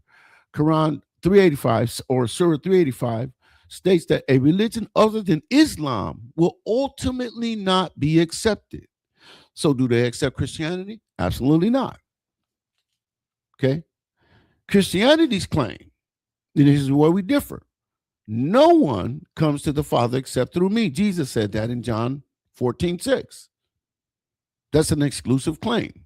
What is Islam's exclusive claim? Islam likewise makes an exclusive claim, truth claim. Christianity is not treated as an equally valid alternative path to God. That parallel is important to acknowledge honestly. The question becomes, which claim is true? Listen, there can only be one truth when there comes to God. For the Christian, that truth is Jesus. That truth is the triune God. That truth is the gospel of Jesus Christ, of which Islam firmly rejects. They don't accept the real Jesus. They don't accept the Trinity, and they don't accept the gospel of Jesus Christ, nor do they accept the death and resurrection of Jesus Christ. Comes out directly and says it. So let's look at it. Okay.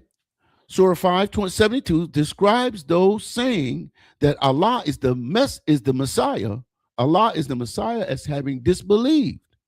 The verse directly addresses Christian affirmation of Christ's divine identity. Okay. Surah 573 similarly condemns what it presents as Trinitarian belief, one of the most fundamental doctrines of Christian theology across all major traditions. I'm gonna make this clear. I don't care what faith you are. There are some people that claim to be Christian or claim to be godly, but reject the Trinity. The Trinity is a fundamental doctrine of Christian theology. That's all I have to say about that. If you want to have a discussion about that, we can do that too. I don't have a problem with that. But I just want to say that they outright reject it. They have to. It's part of their, it goes directly against their teaching, especially the teaching concerning shirk, which associates partners with Allah. So there you have that. Say Christianity says Jesus is God incarnate. Says it in John 1. In the beginning was the Word, and the Word was with God, and the Word was God. Now, the Mormons would say their translation said, and the Word was a God. And you'll hear Captain Desariac from ISUPK saying the same thing that they say, which is crazy to me. Anyway, John 1 verse 14 says, the Word became flesh and dwelt among us. That's Jesus. Okay. John 20:28 says, Thomas addressed Christ as my Lord and my God. Okay. Colossians 2 verse 9 says, listen closely, for in him the whole fullness of deity dwells bodily. How much more clear does it have to be? How much more clear does it have to be? I'd say that's pretty clear. And that's just a few scriptures when it comes to Jesus being incarnate. Here's what Islam says. Islam is Messiah and prophet, but not God. My question to this is, Messiah for who? And how is he the Messiah?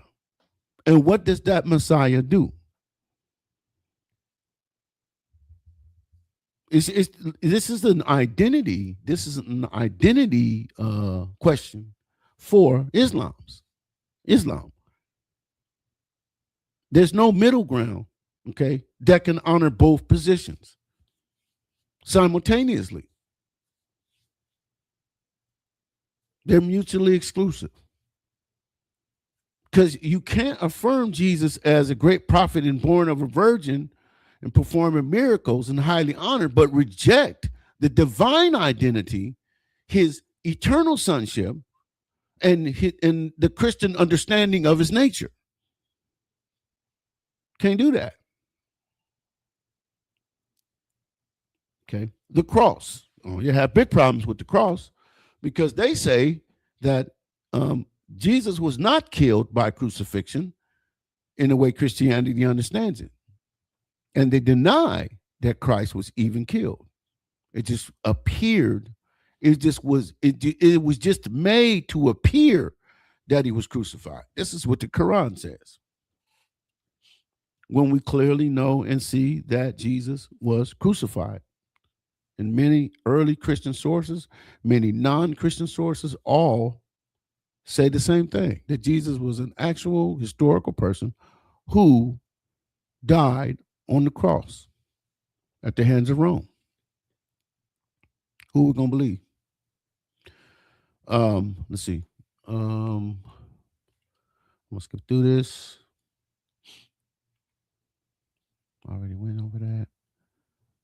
Went over the people of the book already. Some of this stuff is redundant. What is jizya? Okay, jizya. You hear him talking about jizya. Jizya is a tax levied upon a non-Muslim. Okay. That's basically what the jizya is. Neither was it let's see. Neither was it modern liberal equality of citizenship. Talking about what it got you. Jizya established a political distinction between Muslim and non-Muslim. Okay. A distinction directly incompatible with American constitutional principles of equal rights, regardless of religion. Okay.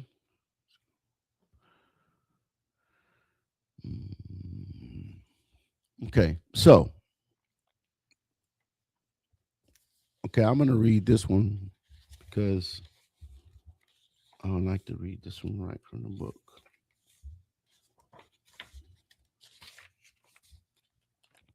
Okay, so this is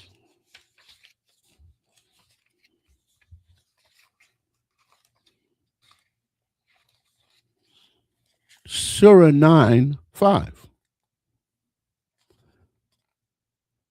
It says, then when the sacred months have passed, slay the idolaters wherever they find them, and take them captive, and besiege them, and prepare them for each ambush. But if they repent and establish worship, they may pay the poor due, then leave their way free. Lo, Allah is forgiving, merciful. In other words, you can pay your way out of getting killed. That's what the jizya was.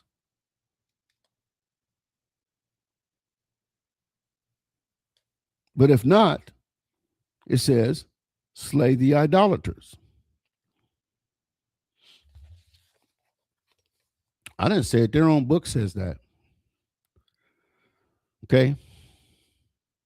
So I just want to make it clear that there is, and I could go deeper into this part of the Quran, but I'm not. I'm gonna just leave it at that. But I'll just say this. I'll just say that there is a lot more. I don't even want to use that word. I'm scared I'm gonna get my thing shut off. I'll just say there's a lot more aggressive language toward non-Muslims than I'm willing to put into this presentation because I wanted to stay up. I don't want to, and it's really weird that I even have to do that because I can talk about a whole lot of other stuff, but if I start talking about this stuff, like I really want to, I get shut down over here. What's up, Lauren Rowland? Appreciate you. Thanks for being here, my sister. Okay, so anyway, let me continue on. Let me continue. Okay. Oh, I know what I was going to show y'all. I was going to show y'all this. Hold on. I forgot. I know I was skipping past something.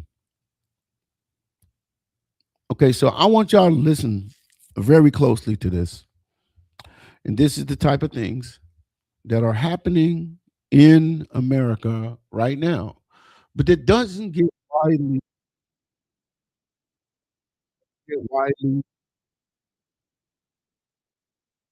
or circulated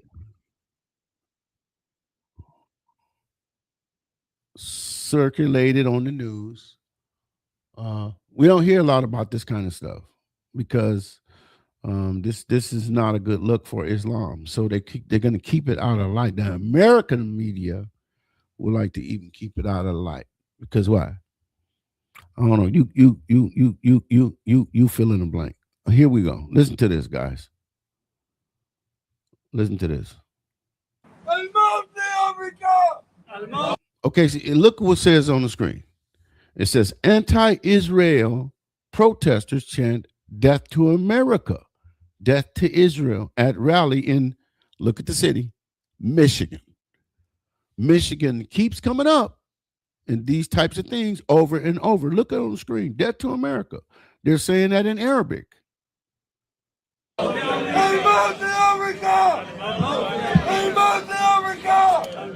Malcolm X said, and I quote, "We live in one of the rottenest countries that has ever existed on this earth. It's not Genocide Joe that has to go. It's the entire system that has to go. Any system that would allow such atrocities and such devilry to happen and would support it, such a system does not deserve to exist on God's earth." Wow. Wonder what system he's talking about, guys. What system is he talking about? And for someone to be getting up saying death to America, are we okay with that? Are we okay with a Muslim shouting death to America in an American city? Are you okay with that? That don't sit well with me, man. Okay, it just doesn't sit well with me. And it shouldn't sit well with you either. If I'm just being honest. Okay, let me see. I'm gonna skip down here. Some of this stuff I'm gonna move through because I'm running short on time. Okay, so let's look at this because we've been talking about Sharia law. Okay, we've already established the link between the Sharia and family law, and all that stuff. But it goes far beyond that, guys. It goes to personal devotion. It goes to public governance, criminal law, commerce, everything.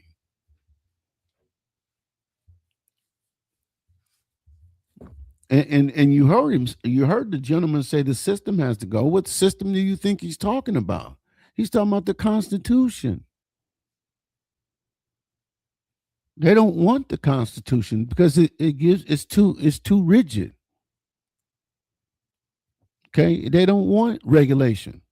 Okay, they just don't want it. They want to regulate by their own laws. They don't like the American laws. And I'm not going to be honest. I'm not going to lie to y'all. Some laws I don't like either. But guess what? I'm going to abide by them. I am an American citizen. Okay. So therefore, I'm going to abide by American law. Okay. Okay. So here's the question concerning Sharia law. Which provisions of the classic Islamic law, if any, should be enforceable by the American government against people who do not consent to them? Okay. Well, think about that for a second. I'll say it again. Which provisions of classic Islamic law, if any, should be enforced by the American government against people who do not consent to them? In other words, are we going to allow Islamic law to be forced on people? That's what the real question is. Okay, are we going to raise Sharia law above American law, above the Constitution that takes people's rights away? I mean, this is what Sharia does. It takes your rights away. Okay. Let's go over here. Okay, here we go. These are interesting. Apostasy. Okay, this is where these two collide. The Sharia law and the Constitution. Okay, so Sharia could criminalize leaving Islam. Okay, in fact, let me do this really quick. So I can show you guys really quick on that graph that I just did. Real quick. I'm going to show you on that graph so you can see it for yourself. And you guys can look all this up. You guys already know that I make these slides according to information that's available for everybody. I just go on and arrange it in a presentable way so you can see it. But I'm just going to show you this again, the Constitution next to Sharia law and the problems that we have. Okay, so if we look here, we'll see on the left we have the Sharia law. Okay, let me get myself out of there. Okay, I'm all right now. Okay, so on the left we have Sharia law, and on the we in the middle we have the constitutional conflict. Which constitutional right does it conflict with? And on the right we have why it violates the constitutional rights. Okay, so on what are we as we're talking about right now, punishment for leaving Islam is a violation of the First Amendment Freedom of Religion Act. Now, let's see something here.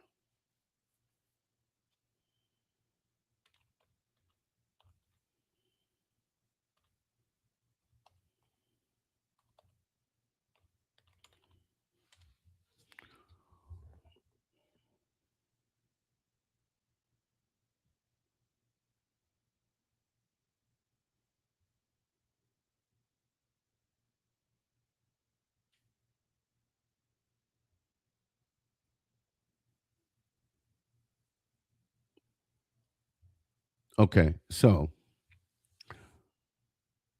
um,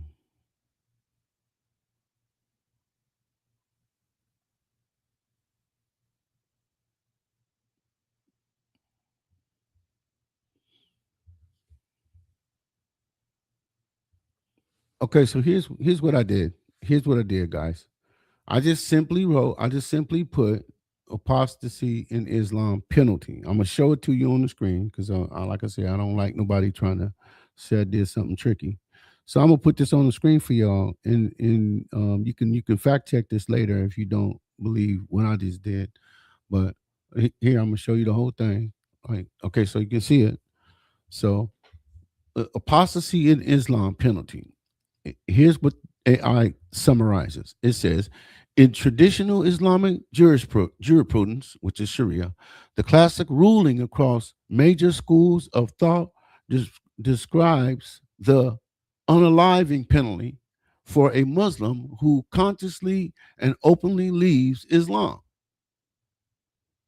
It does say, however, modern scholars, reform thinkers, and various Islamic traditions hold deeply differing views, arguing that traditional laws have applied specifically to treasonous acts or political betrayal during wartime rather than a peaceful change in personal faith. Now, see, this goes to show you who was interpreting this. But the written law says it's the death penalty. I would like to do some more studying on that. But as you can clearly say, so if we're saying that the possibility of Sharia law exists in America, then we have to take into account the punishment for someone who rejects Islam, i.e., Christians rejecting Islam. What would that look like? You do the math. I just told y'all. You understand?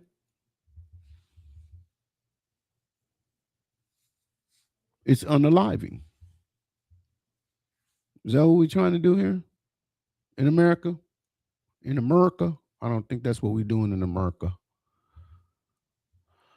Okay, so let me go ahead and get back to where I was at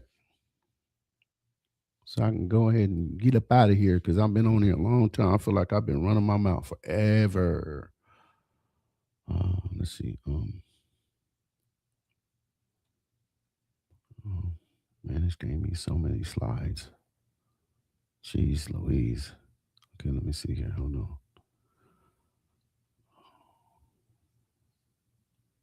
This gave me so many slides. Let me see here. We're talking about the incompatibility, guys. Incompatible. I'm just going to say this, man. Sharia law is incompatible with the Constitution of the United States and the Bible. It's not, it will never work. Okay, so let's get down to it. Let's get down to brass tacks. The American Christian response cannot be passivity. That's what I'm saying all the time. We can't just sit back and act like this is not happening and don't do nothing. Because if they're this active at 1% of the population, what are they going to look like at 5%, 10%? What are they going to look at 15%, 20%? What happens to us when they get up there? You understand what I'm saying? This is the stuff that we need to understand. We need to understand that these things are an actual. This is real. These are real. This is a reality that we live in today. Okay, and we need to wake up, because if we don't wake up, we may find ourselves too late. We might find ourselves too late, and our country is gone. The country that we grew up and loved is gone. We might find that. Now, let me go ahead and put up another video here real quick.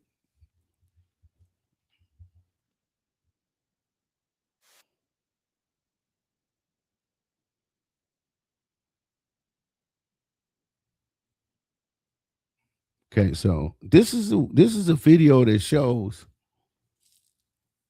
an extreme case,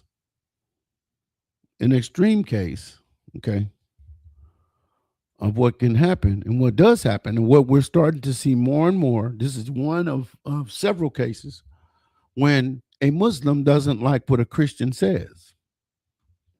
That's what I'm going to show you right now. Okay, so let's go ahead and get it going.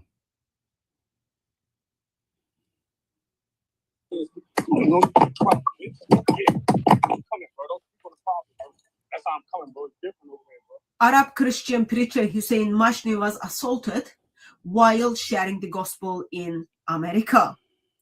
While he's having conversation with a Muslim, another Muslim walked up and smacked him in the face. I understand that it has been reported to the police and he's waiting to hear for that.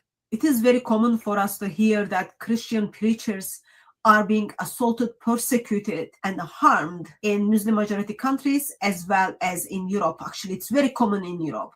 But in America, a country like America, which has the First Amendment for the freedom of speech, apparently, still Muslims get offended. And when they get offended, what do? They smack the other person in the face. Let's watch it and then make this Mr. Muslim famous. Together, Krishna, Buddha, and all of them. And they can't create a fly, but Jesus created a bird. And not only did he create the bird, he breathed into it. He gives life. Jesus can Now I want you to see what's happening here. Like, this gentleman is just now. I'm gonna put some commentary right now to my Christian brothers that want to go to mosques and share. Please be careful, brothers. Please be careful. I know that you feel like that's your calling to go directly to where they worship. Now be careful. Be careful. Please be careful, because these types of things are happening more and more. You know what I'm saying?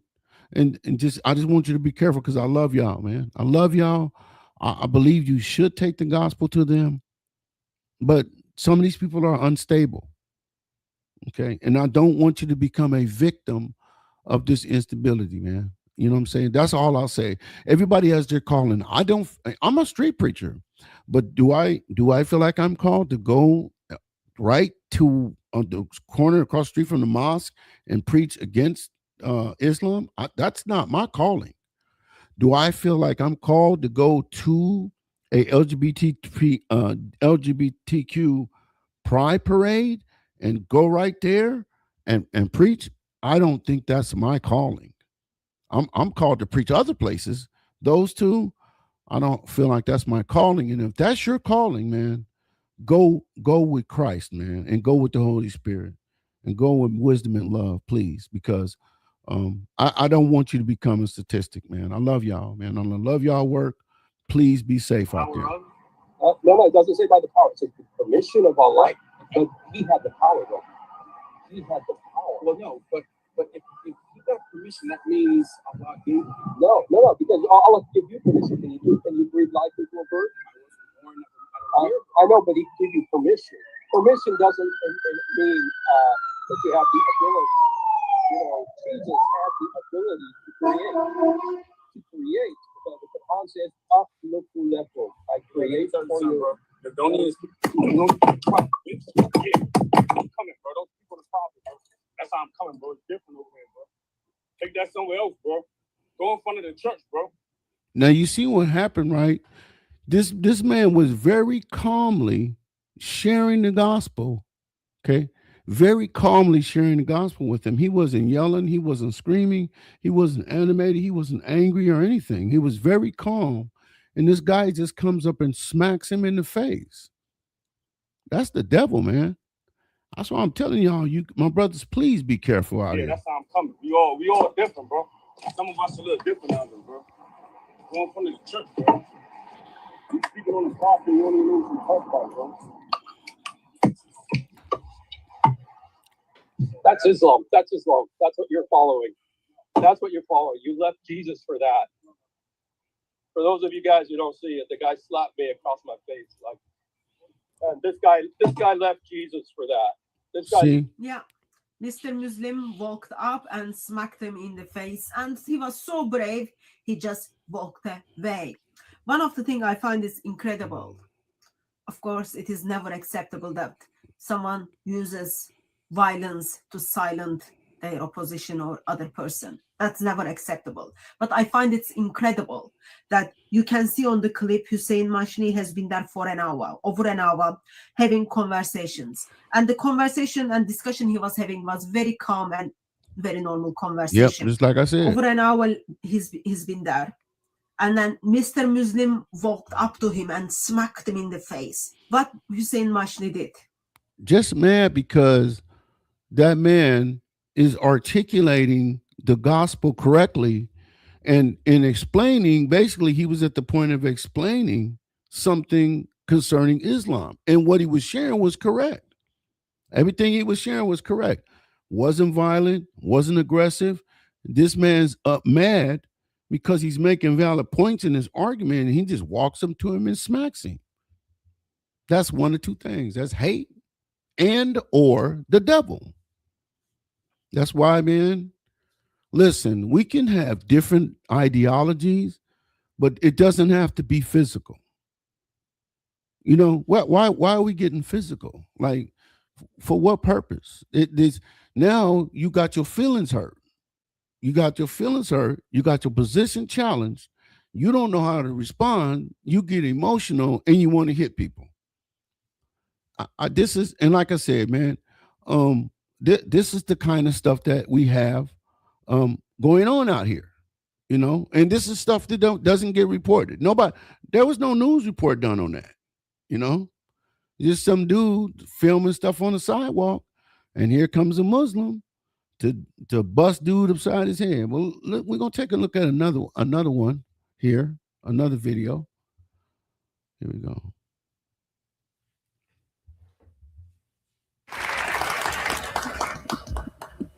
When I was still an extremist. So this is another guy, the testimony of a gentleman who used to be in Islam. Okay, I want you to listen very close to what he says, and because again, this is coming from a guy who was actually in the movement. He's not some Christian scholar. He's not some apologist. He's not somebody who just wants to attack Islam. He's someone who was from Islam. Okay, I want you to listen very closely to what this gentleman says. I celebrated the 9/11 attacks. When the news came in over the radio that a plane had hit a building, the first thing that came out of my mouth was, God is great, Allahu Akbar. Now you see, extremists are made and not born.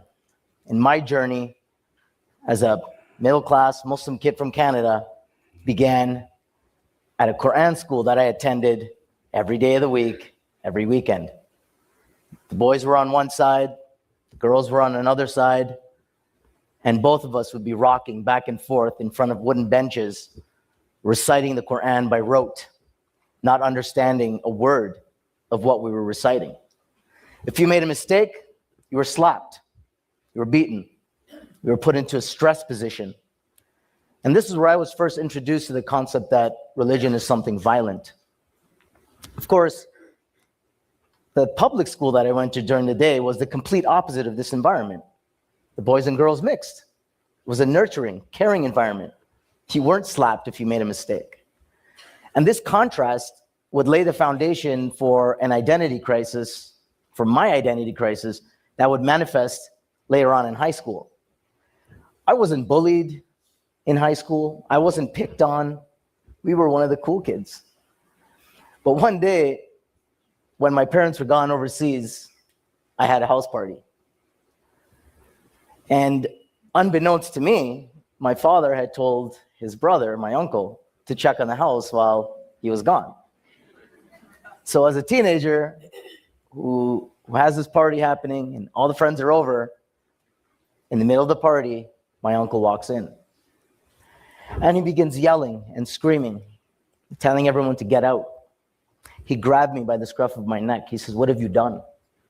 You've shamed the family. You have dishonored and defiled the home. People pray here," he said. "You're bringing these people here to do these things?" He called up other uncles who came to the house, sat me down, surrounded me, and berated me over and over, making me feel so guilty over what I had done. And so I told myself that the only way for me to salvage what was left of my credibility, my reputation in the family and in the community was to, quote unquote, get religious. So I took a 4-month trip to India and Pakistan. And as I was walking about a rural area, I saw these men who looked like religious men, and I approached them to seek some wisdom from them. They were not religious men, and I don't know if they had wisdom to impart on me, but they said to me, look, if you want to bring about change in the world, then you have to do it through jihad. You have to do it through the AK-47. And when I returned back to the mosque that I was staying at, they followed back with me. They let me fire their AK-47, and I was bit by the jihadi bug. They were, to me, the heroes that I heard about, that we read about in the books of old.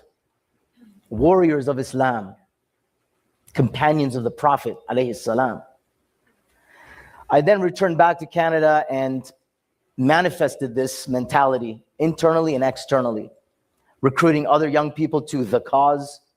We saw ourselves as vanguards of the faith, warriors, ready to vanquish our enemies by any means necessary. Of course, although I initially celebrated the attacks, I quickly realized that I could not reconcile my understanding of religion with what I had seen and witnessed. I resolved that I would go to Syria to study Arabic and Islamic studies. I sold my belongings. I took my wife and my 2 young children at the time, and I left. But what I found in Syria was not what they showed me on the brochure. I saw a real police state. I thought back to the country that I was from, Canada, and I thought, hey, maybe this isn't such an oppressive state after all. I could gather as I liked. I could rail against the government as I wanted. Nobody was going to black bag me and disappear me. But most importantly, the Islamic university that I attended, I met a young Islamic scholar who would challenge my interpretations. I spent 1.5 years with him. We went over chapter and verse of what extremists use, cherry pick, and mutilate the understanding of Islam. I came to realize that my interpretations were completely wrong, but I was also disillusioned with what I had seen in Syria, and with a newfound understanding of the religion, returned to Canada in 2004. Of course, the first week I was back, in the front page of the paper was a young man who had been arrested on terrorism charges in connection with the London bomb plot. That young man was from my Quran school that I attended as a child. He was my friend that used to sit next to me. So I contacted the Security Intelligence Service. I thought this has to be a mistake. I wanted to give a character reference for the family. It's a good family. But it was out of their hands. It was in the courts. But of course, after that phone call, an hour later, I was sitting across the table from an intelligence agent, intelligence officer, who of course recruited me to become an undercover counterterrorism operative, or as I saw it, doing my Islamic duty to protect innocent people.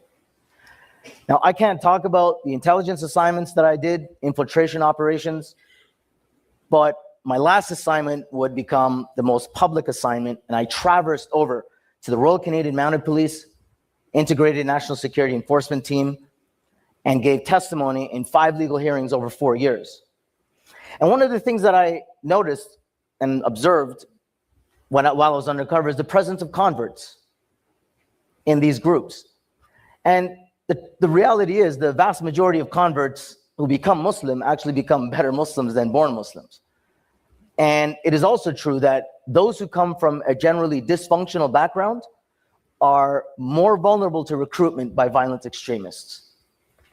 Or the women and the girls that are being lured over by predators who have this idea that they're going to meet their jihadi prince on the other side. Girls who are cooped up at home, who can't have functional gender interactions with boys. So they stay at home and they find their boys online. And so they can get their piece of eye candy. So what I'm going to do is try to chart the process by which an individual goes from quote unquote normal to violent extremist. It's just a clarification of terms. Radicalization is a process by which an individual comes to believe that violence in public spaces is acceptable. Once that person accepts that, they are an extremist. And when they act on that, they're a violent extremist. So first and foremost, basic psychological discourse on nature versus nurture. And this is how we grow up, observing and absorbing from our parents and from our societies around us. But as we become more self-aware, certain things start to pop up in our lives that we become interested in. So whether it's geopolitics or the idea of deprivation. So when you're a young kid, 15 years old, watching jihadi videos of your people being abused, assaulted, persecuted, oppressed, mutilated, killed, you begin to feel deprived. Or if it's an issue of identity and belonging, or ideology, extremist ideology, where really it's fascistic in the end, my way or else. The second phase is where people become active in some kind of social movement or social protest community. And when you join a group, you are more likely to do things that you would not do as an individual. Think back to when you were 15, 16, things that you did because your friends told you to do it. I know I remember. But the third category is what really resonates in this context of behaviors, observable behavioral changes that you can see in people that will indicate that this person is going to become a violent extremist or is most certainly vulnerable to recruitment by violent extremists. The question now is, how do we reverse this trend? I went through a period of de-radicalization after spending time with a sheikh who could explain to me the meaning of the verses of chapter and verse. With what we see today with young children, young boys, young girls, something needs to be done. There's a role for government to play, for communities to play, for faith communities to play, for just regular average men and women to play. Break the stereotypes, remove the labels, think past and look past. My journey has been emotional, intellectual, and deeply spiritual. I've traveled thousands of miles, interacted with and learned from thousands of people.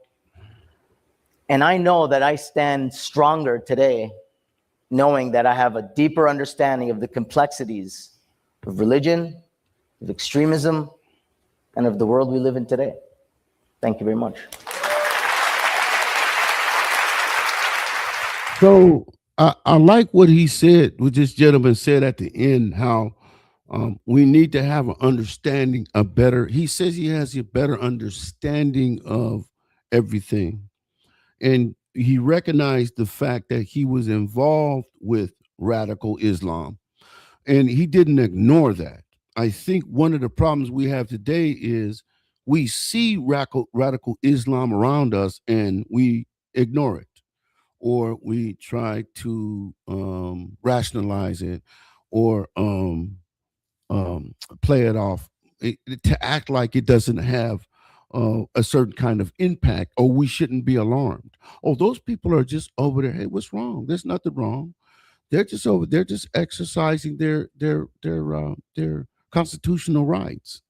Yeah, constitutional right to hate the country that they're in, to yell death to America, to, there's got to be a line, man.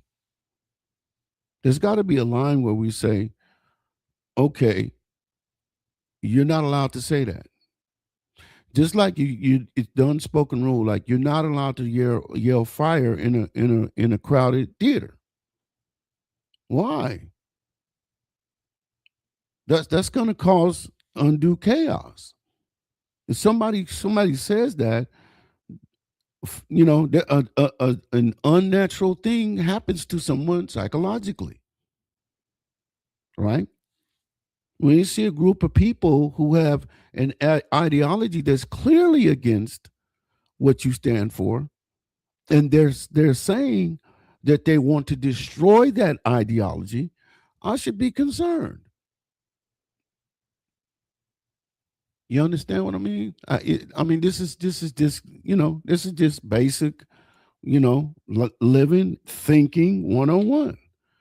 We can't afford to deny the signs. We can't afford to do that no more, because we'll look up and the place that we know as America will be gone. Yeah, I just said that on record. I sure did. I sure did, because it starts like what we've been seeing on all these clips I've been playing for y'all, all this information that I'm giving you guys. That's how this stuff starts. It starts just like this. Okay. So listen, I think that's part. I have more I could give you. This is a part one, you could say. I'm gonna be sharing more of this. You know what I mean? Because I think this is a very, very important topic. Um, so in the future, look out for more of this. I just wanted to put this out here to show you guys the rise in the level of radical Islam, the rise in the level of governmental action, Muslims moving into, positions of government, of lawmaking, and those types of things. Because I want you to be aware of that, you know. And I don't want you guys to freak out, but I do want you to be aware. We have to be aware of this. You know what I'm saying? So I hope that this raised your awareness level up. I'm going to be doing more of this kind of information, sharing this type of information with you, so that you can prepare. And also, I want to call you to begin to, and my brother who is in the chat right now, my brother here, Built for Speed, who has been diligently drilling down on Muslims.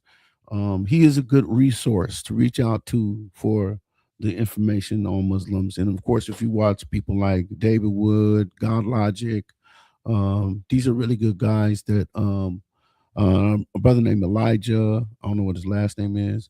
Look at the 10B1 that they just did against Sheikh Usman. Any one of those brothers are adequate at dealing with Muslim ideology and theology. Check that out and start brushing up on it. You don't have to be an expert. Just brush up on your knowledge and understand where they stand theologically, and it will help you in your conversations. And hopefully, I'm developing a approach to Muslim apologetics where I can start giving you guys tools as to deal with them. So, and I will tell you guys too, also too, dealing with them.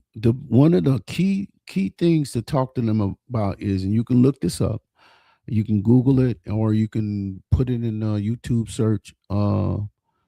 The Islamic dilemma. That's what you could look up, and that's going to help you tremendously and have these discussions. And this is a resource right here, a video that my brother Bill for Speed is recommending. You know what I mean, to do your information. Let's see what it says. See, have you ever seen a video is Islam and the Antichrist by John MacArthur? No, I have not. But I guess what? I'm gonna look him up now. Stevie, now that you put him in there. Elijah at Apologetics. This the other brother that's really good at dealing with, and there's another brother too. Hold on, I'm gonna bring him up right now. Matter of fact, I'm gonna bring this brother up, and this is how we're gonna close today's show. He's another brother that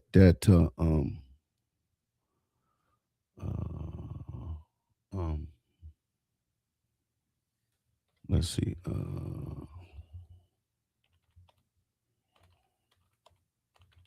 Got to get all these guys' names down, man.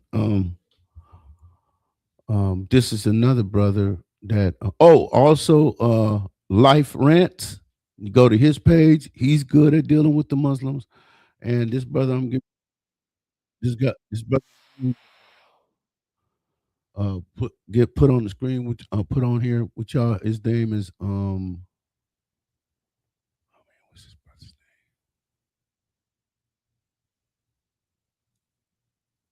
Oh man. Okay, so he runs this isn't his name, but he runs a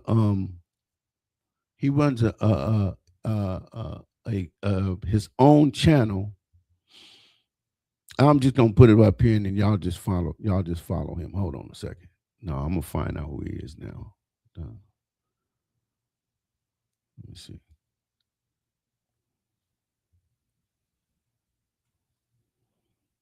Okay, let me put him up here.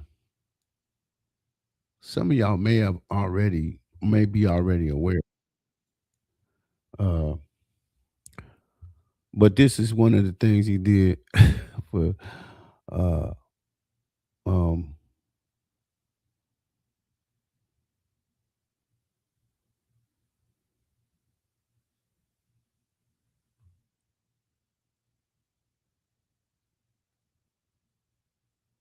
okay, yeah. I'm gonna play this.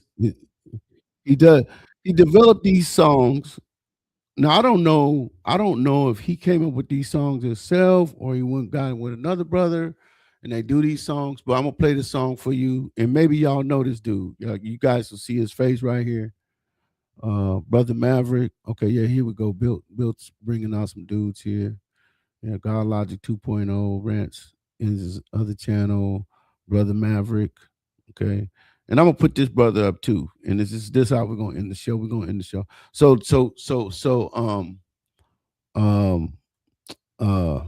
Fair use. This is fair use.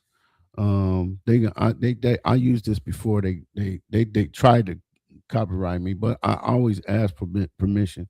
And I'm sending you guys to the site. The name of the site is YouTube Apologetic Hitmakers. So I'm mentioning it right now. Hopefully, YouTube won't say nothing. But I want y'all to hear this song. This is one of the songs you might hear on one of these guys' streams. Okay. And if you know who this dude is, put him in the word nah. Yeah, you go. See, I knew Bill, I knew you would know, bro. The word nah. He's another good brother that's out here doing this work. This Muslim apologetics work. This is one of my listen to this song. Don't cry, baby. Be okay. Oh, tears away. Hurts to be wrong every day. That's all you got to say. Hoo. Stop lying. Hoo. Stop crying. Hoo. Stop whining. You got me dying. Stop crying. Stop crying. Stop crying. So that's how I'm gonna stop right there. Just a little something for y'all. Fair use. Hey, but go and check these brothers out, man.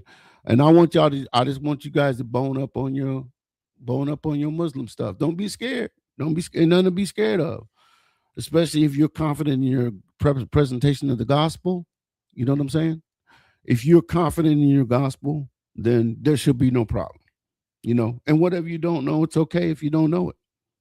You live to fight another day. So hopefully, like I said, this has been a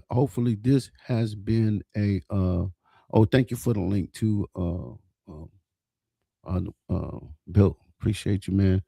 Y'all go check out the word nigh on YouTube along with the other brothers that we represented. Y'all bone up on y'all stuff, man. I want y'all to be there. I want y'all to be having these conversations. God bless you guys, man. So I appreciate everybody that came to hang out with me. Remember, you guys, I got started late today. I apologize for that. But I would appreciate it if you guys would share this even after the live is done. Built for Speed, as always, I appreciate you. My brother Stevie Rankins, I appreciate you, man. Also, Ball Striker, appreciate you, man. Thanks for being here. Lauren Rowland, thanks for being here. Trisha Mills, I thank you for being here. And anybody else who I may have missed. I hope that you guys have a wonderful rest of your Sunday afternoon. God bless you. Thank you for coming to hang out with the brother. Don't forget the channel memberships where for $1.99, $2.99, or $3.99 a month, you get a bunch of extra goodies that will help you strengthen your conversation, your arguments, and your Bible knowledge in general. So become a channel member and support the ministry here In Contact with Jim Green, and I will make sure that you will be blessed. So with that, man, God bless each and every one of y'all. Enjoy the rest of your afternoon.